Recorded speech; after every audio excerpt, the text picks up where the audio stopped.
بسم اللہ الرحمن الرحیم۔ 6 سال تک ہماری منگنی رہی، مگر حالات ایسے ہو گئے کہ ہمارے گھر والے شادی کے فرض کو پورا نہ کر سکے۔ اس کی ایک وجہ یہ بھی تھی کہ جب میری لطیف سے منگنی ہوئی تھی، ان کی والدہ بیمار ہو گئیں اور شادی کا معاملہ بیچ میں پڑ گیا۔ کینسر کی وجہ سے بیماری لمبی ہوتی گئی اور لطیف کے ابو کا تمام روپیہ بیوی کے علاج پر لگ گیا۔ یہ ان کی دوسری بیوی تھی، جن کی وفات کے بعد بیچارے مالی طور پر بدحال ہو گئے۔ کاروبار پر توجہ نہ دینے کے سبب بزنس بھی ٹھپ ہو گیا۔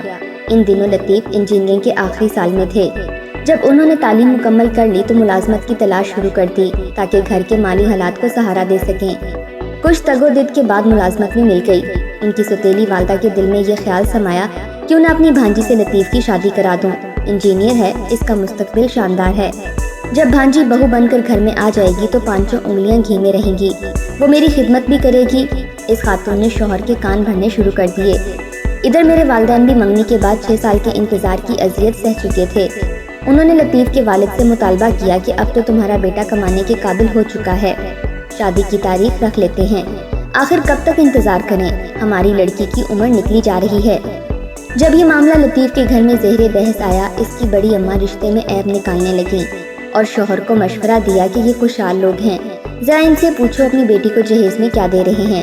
ان کو چاہیے کہ جائیداد میں ابھی سے بیٹی کو حصہ دے دیں تاکہ لطیف علیحدہ گھر لے سکے۔ یہ مالی طور پر سدھر جائیں گے تو ابتدا سے ہی زندگی خوشگوار ہو جائے گی۔ تمہارا تو سب کچھ دوسری بیوی کے علاج معالجے پر صرف ہو گیا، اب اتنے بھی پیسے نہیں ہیں کہ ہم لطیف کی شادی ہی دھوم دھام طریقے سے کر سکیں۔ لطیف کے والد نے اس کی بات پر کہا کہ لڑکی والے شریف لوگ ہیں، اگر ہم سادگی سے بھی شادی کریں گے تو انہیں اعتراض نہ ہوگا۔ رہی جہیز یا جائیداد سے حصہ لینے کی بات تو یہ میں ان سے نہیں کروں گا۔ احمد میرا بہت پرانا اور اچھا دوست ہے، مجھے ہرگز زیب نہیں دیتا کہ جس کی بیٹی کو 6 سال شادی کے انتظار کرایا ان سے سودے بازی والی باتیں کروں۔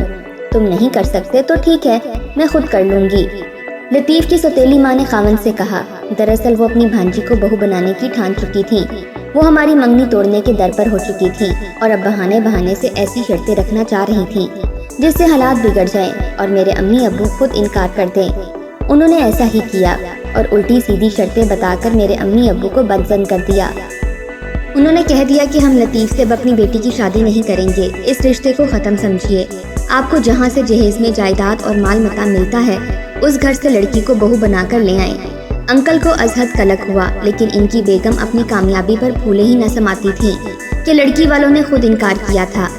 سوتیلی ماں کی مراد برائی تھی۔ لطیف البتہ بہت دکھی ہوئے اور میری تو پوچھیے ہی نہ کہ کیا حالت تھی، جیتی تھی نہ مرتی تھی۔ جس شخص کے ساتھ اتنے برسوں منگنی کے بندھن میں بندھی رہی، اس کے لیے دل میں گہرا پیار تھا۔ میں دل کے اس خوبصورت رشتے کو کیسے بھلا سکتی تھی؟ والدین سے کچھ کہہ سکتی تھی اور نہ لطیف یا اس کے والدین سے، بس روتی رہتی تھی۔ ادھر لطیف کی بڑی ماں نے اپنے شوہر کو منا لیا اور اپنی بھانجی کو بہو بنا کر لانے کی تیاریاں کرنے میں مصروف ہو گئی۔ اب ہمارا لطیف کے گھر سے ناطا ختم ہو چکا تھا۔ میرے والد نے تو غصے میں وہ شہر ہی چھوڑ دیا اور دوسرے شہر گھر خرید کر وہاں شفٹ ہو گئے۔ شاید ان کو خدشہ تھا کہ لطیف اور میں کہیں آپس میں ایک دوسرے سے ناطا نہ رکھیں جس سے ان کے خاندان بھر میں سختی ہو جائے۔ لطیف کے گھر والوں کی طرف سے جب یہ رشتہ خراب ہوا تو 2 سال تک مجھے لطیف کی کوئی خیر خبر نہیں ملی اور نہ اسے میرے بارے میں کچھ پتا چلا۔ اس دوران میرے 1-2 رشتے آئے، لیکن میں نے منع کر دیا کیونکہ میں ابھی تک صدمے سے نکلی نہ تھی۔ کسی اور سے شادی پر دل اور ذہن آمادہ ہی نہ ہوتا تھا۔ ایک روز میں اپنی سہیلی سے ملنے اس کے گھر گئی تو یہ دیکھ کر حیران رہ گئی کہ وہاں لطیف آیا ہوا تھا۔ میں نے اپنی دوست سے پوچھا کہ تمہارا یہ کیا لگتا ہے؟ اس نے بتایا یہ میرا کزن اور بھائی کا دوست ہے، ان سے ہی ملنے آیا ہے۔ ہم تو ایک دوسرے کی دید کو ترس رہے تھے۔ لطیف نے موقع ملتے ہی مجھے اپنا فون نمبر لکھ کر دیا اور کہا کہ مجھے فون کرنا۔ گھر جا کر موقع ملتے ہی اسے فون کیا، وہ بھی جیسے منتظر تھا۔ ڈھیروں باتیں کی، اس کے بعد یہ معمول بن گیا۔ جب گھر والے سو جاتے تب ہم رات گئے باتیں کرتے۔ ہماری پرانی محبت جاگ گئی تھی۔ انہی دنوں میرے لیے ایک اچھا رشتہ آیا۔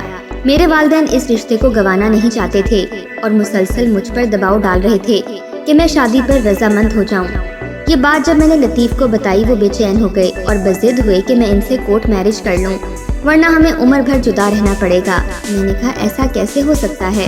میرے والدین پر تو بہت بری گزر جائے گی، جبکہ ان کا کوئی قصور بھی نہیں ہے۔ میرا اور تمہارا بھی تو کوئی قصور نہیں ہے۔ اس نے جواب دیا، دیکھو اب وہ پرانا زمانہ نہیں ہے، جب ہم شادی کر لیں گے تو کچھ دن ضرور ہمارے والدین خفا رہیں گے، بالآخر وہ مان جائیں گے۔ اگر تم نے بے وقوفوں کی طرح گونگی گائیں بن کر مرضی سے سر ہلا دیا تو یاد رکھنا، نہ عمر بھر تم کو چین ملے گا اور نہ میں جی پاؤں گا۔ ذرا ہمت سے کام لو، میں تم سے کوئی جہیز یا کوئی مادی فائدہ تو نہیں مانگ رہا، میں بھی تو صرف تم سے تم ہی کو مانگ رہا ہوں۔ الغرض ایسی باتیں کر کے اس نے مجھے اپنا کر لیا اور میں اس کے ساتھ کورٹ میرج پر تیار ہو گئی۔ اس طرح ہم دونوں نے اپنے والدین سے چھپ کر اور ان کی مرضی کے بغیر شادی کر لی۔ نکاح کے بعد میں نے اپنی والدہ کو فون پر اطلاع کی کہ میں نے لطیف سے نکاح کر لیا ہے۔ اس کے بعد میں والدین کے گھر جانے کی بجائے لطیف کے ساتھ اس کے دوست کے گھر چلی گئی۔ 3 دن کے اندر اندر لطیف نے کرائے کا مکان ڈھونڈ لیا اور ہم اس میں ساری دنیا سے الگ تھلگ سکون سے رہنے لگے۔ دن میں وہ میرے پاس رہتے، صبح ناشتہ کر کے آفس چلے جاتے، واپسی رات 8 بجے تک ساتھ رہتے اور رات کا کھانا کھا کر اپنے والدین کے گھر چلے جاتے۔ وہ کہتے تھے کہ ابھی ان کے والدین کو اس نکاح کی خبر نہیں ہونی چاہیے، ورنہ وہ ہم کو جدا کرنے کے در پر ہو جائیں گے۔ میں ان کے ہر کہے پر عمل کرتی تھی تاکہ ہماری اس ناہموار سی زندگی میں اور زیادہ پیچیدگیاں پیدا نہ ہوں، کیونکہ معاملہ نیا نیا ہوتا ہے تو دشمنی اور مخالفت کی شدت بھی زیادہ ہوتی ہے۔ میں ہر رات تنہا گزارتی تھی، پھر بھی خوش تھی کہ جس کو چاہا وہی میرا جیون ساتھی ہے۔ مجھے ان پر اور ان کو مجھ پر اعتبار تھا، تبھی میں نے کبھی ان کے گھریلو حالات معلوم کرنے کی کوشش نہ کی۔ نکاح کے 10 ماہ بعد ان کو سعودی عرب میں اچھی تنخواہ کے عوض سروس مل گئی۔ وہ جانے سے پہلے میرے والدین سے معافی تلافی کر کے مجھے ان کے پاس چھوڑ کر چلے گئے اور وعدہ کر کے گئے کہ جلد بھلوا لوں گا۔ ماں آخر ماں ہوتی ہے۔ والد صاحب کی مخالفت کے باوجود امی نے مجھے گھر میں رکھنا قبول کر لیا۔ 5 ماہ بعد لطیف نے مجھے اپنے پاس بلوا لیا اور وہاں جا کر گھر بار، آرام، سکون، سکھ چین سب کچھ پا لیا۔ ہم دونوں بہت خوش و خرم زندگی گزار رہے تھے کہ اچانک مجھے خط ملا جو میرے خطوط کے ساتھ تھا۔ جب پاکستان میں تھی روزانہ ان کو خط لکھتی تھی اور وہ بھی مجھے روز کا احوال تفصیل سے رقم کر کے بھیجا کرتے تھے۔ یہ سارے خطوط میں ساتھ لے آئی تھی۔ جب لطیف آفس چلے جاتے اور میں فارغ بیٹھی ہوتی تو ان خطوط کو بار بار پڑھتی تھی۔ ایک روز میں نے بیگ نکالا اور اسے بستر پر الٹ دیا۔ یہ بیگ لطیف کا تھا۔ ان میں ایک اجنبی لفافہ دیکھ کر اسے کھول کر پڑھ لیا۔ شاید ان کے بیگ میں پہلے سے پڑا ہوا تھا۔ تحریر میری نہ تھی۔ خط میں لکھا تھا سرتاج۔ آگے جب پورا خط پڑھا تو میرا سر چکرا کر رہ گیا۔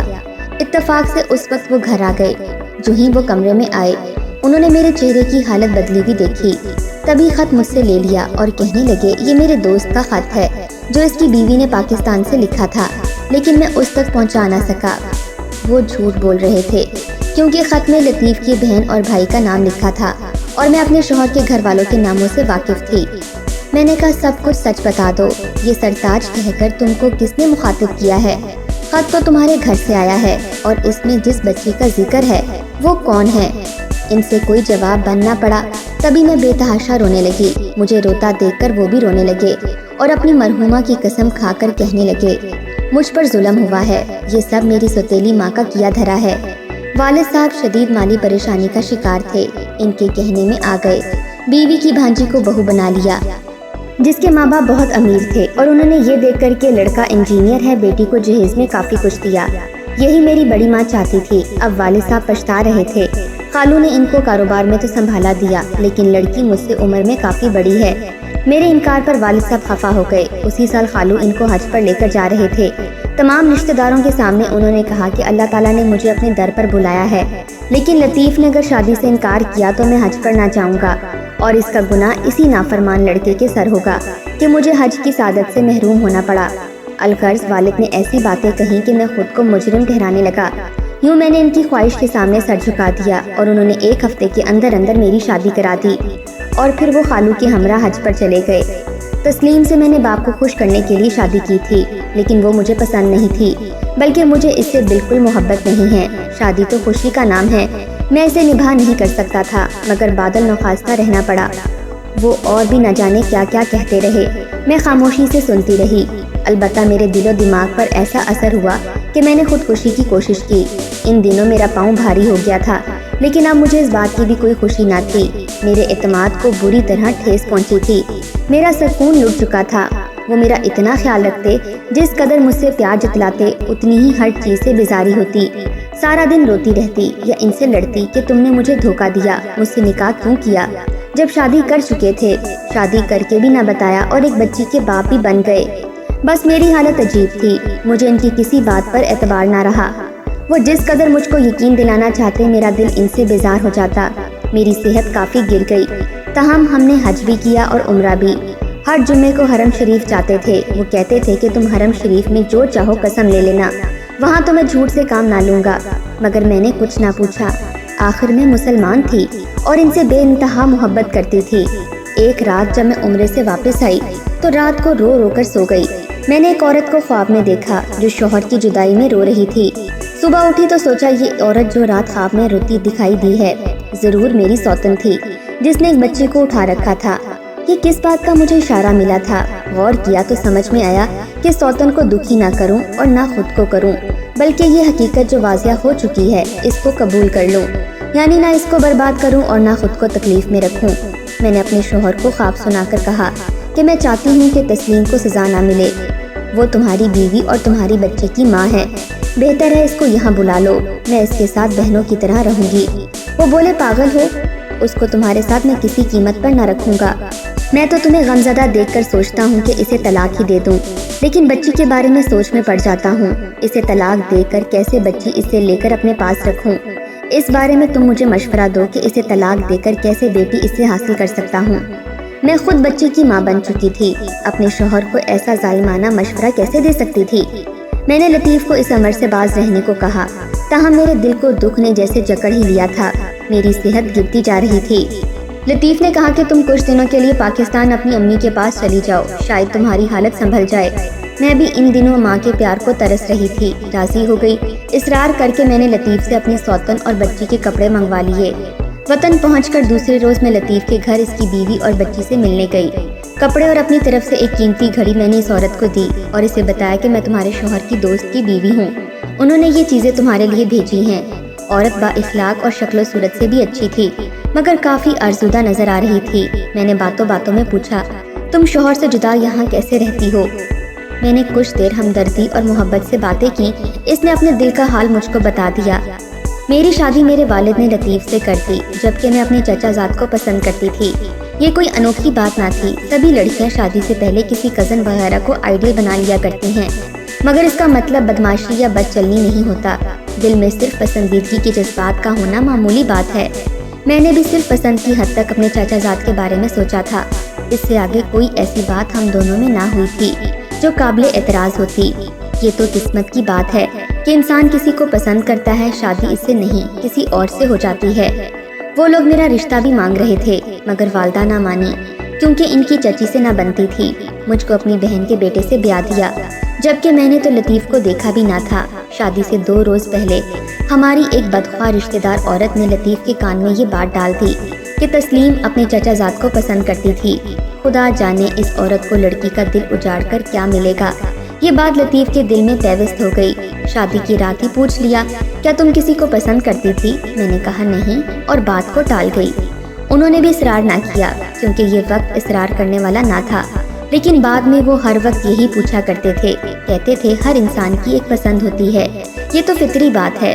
اگر تم کو بھی کوئی کزن پسند تھا یا وہ تم کو پسند کرتا تھا تو یا کوئی جرم تو نہیں۔ شادی سے پہلے میں بھی کسی کو پسند کرتا تھا، منگنی بھی ہو گئی، پھر ٹوٹ گئی۔ زندگی میں یہ سب ہوتا ہی رہتا ہے، تم انکار کرو یا اقرار، مجھے معلوم ہے تم اپنے چاچا زاد فہد کو پسند کرتی تھی۔ سچ بول دو گی تو میرے دل میں تمہاری قدر و منزلت بڑھ جائے گی۔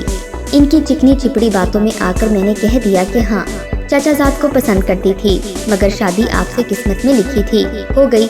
اب تو آپ ہی میرا سب کچھ ہیں، اور کسی کا خیال دل میں آتا بھی نہیں ہے، اور کسی کا خیال دل میں لانا بھی گناہ سمجھتی ہوں۔ وہ اور پیار محبت جتلانے لگے جب میں نے کہا کہ میرا بھی اس کزن سے کوئی واسطہ نہیں ہے، شادی آپ سے ہوئی ہے تو آپ کی ہوں اور ہمیشہ آپ کی رہوں گی۔ کچھ ہی دن بعد مجھے محسوس ہونے لگا کہ میرے سرتاج کے دل میں مجھ سے نفرت اور دوری پیدا ہو گئی ہے۔ جس آگ کو خود انہوں نے اپنے جذبہ تجسس کے ہاتھوں ہوا دی، اس سے میرا خوشیوں کا باغ جلا کر راکھ کر ڈالا۔ اس کے بعد وہ مجھ سے دور دور رہنے لگے اور آخرکار سعودی عرب چلے گئے۔ میں نے سنا ہے انہوں نے اور شادی کر لی ہے۔